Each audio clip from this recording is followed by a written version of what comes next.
question? Start off with it was a great win for our program. You know, Tom has breathed life into the program and energy, and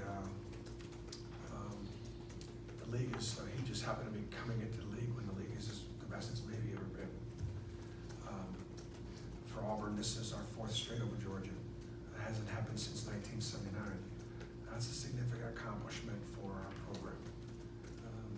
This is a great, really good program, and obviously the future is bright. But it's a real sign that we're building something at Auburn.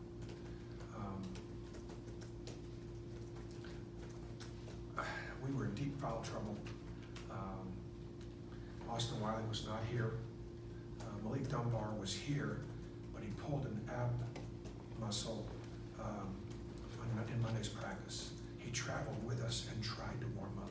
He just couldn't go. He could have gone, but the trainer said if you need him in an emergency, I just didn't want to play him in those circumstances. So he only had 8 guys, and obviously got in some serious foul trouble. And yet, battle. I thought Horace Spencer showed great leadership as a senior, coming off the bench, and Georgia's bench usually outscores and outplays their opponents because they're deep, and obviously it hurt them not having Ray Sean tonight as well. So it's a great win for Auburn.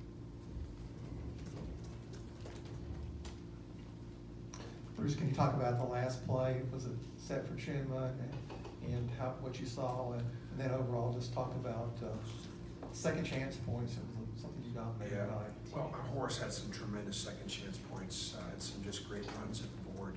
Chuma kept a lot of balls alive. Samir, it was big for us. Great effort, energy plays. The last play is it's kind of a no-brainer. You got 3 seconds on the shot clock. It's a one-touch possession. But the only thing we did different is we flip-flopped Chuma, who always inbounds, with Samir, who is always on the ball side block. We just inverted it. And the reason why I did that is I wanted size in the catch, in the sense that I wanted a player like Chuma or Anthony to be able to look over a smaller player to get a clean look. And so he could have ripped and gone to the basket, but I told him, I said, if you like your catch, shoot it. So when you say Dunbar was only available, in an emergency situation, does that not mean a close game? Does that not mean that? It's a great question. I think when a trainer tells you, I'd rather have him not play, but he's available in an emergency, I really don't think that's a great question. There really is no option. He shouldn't play. The trainer doesn't think he should play, he shouldn't play. And so, because if he strains that ab, now he's out longer. Maybe we can get him back for Saturday against Mississippi State.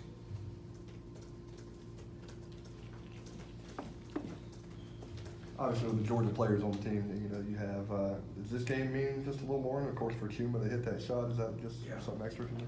I think a couple things. First of all, this is a great rivalry. I mean, I don't know if you live in the area, and I live over the area in Auburn. That game matters. A lot of respect between the two programs, but the game matters. It's pretty close to the Alabama series. It's huge for us in recruiting because there are so many great players in Atlanta. Atlanta's an hour and 15 minutes from the Auburn campus.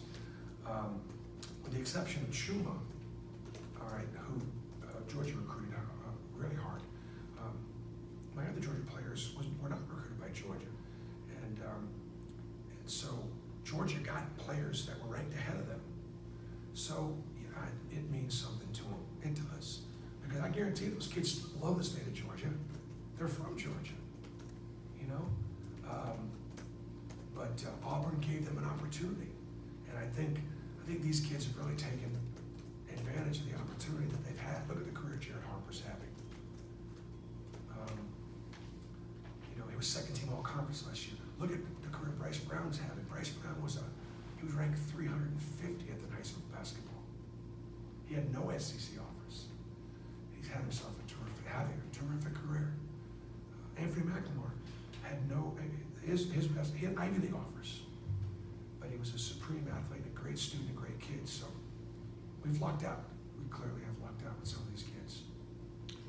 Coach, you talked on Tom Crean, the job he's done here. You know, looking from your perspective, what has stood out to you about how he's gone about doing that, trying to create interest in getting this program built back up? I think Tom has a different level. He has a different expectation for his programs.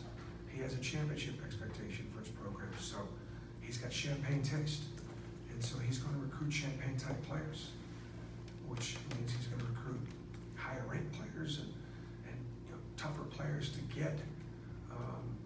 And he's got a good team. I mean, they've got really, really good pieces. This Georgia team, perhaps in another year, would have a much different looking record. I mean, this Georgia team's good enough to beat Texas. Beat them pretty good. That tells you how good our league is. Bruce, in the second half, the tempo really changed, and what'd you guys do to get it back where you could score? Well, they played a lot of zone in the second half. They did a nice job in their zone. We got standing around a little bit. They took our fast break game away, which I didn't really mind because they only had 8. So even though it slowed the tempo down, it helped us catch our breath a little bit, gave us a little bit more energy on the offensive end because we kind of rested a little bit on offense. And then we just made enough shots. You know, Jared Harper was huge. We felt like we could shoot behind screens, and I thought our big guys did a pretty good job of getting our kids screened. And my guys knew that I wanted them to shoot behind those screens. Made enough for them to win. Last question. You mentioned some guys that maybe Georgia recruited that were higher ranked. Was Jordan Harris might have been one of them. What do you make of how he was progressing this season? He's having a good year, and he's playing better, playing with more confidence. Look at his last 6 or 7 games. I'll tell you something else, guys. It is hard to keep your locker room when you're losing this many, and he's got his locker room. And those kids are still bought in. They're still competing. They're still playing hard. That's really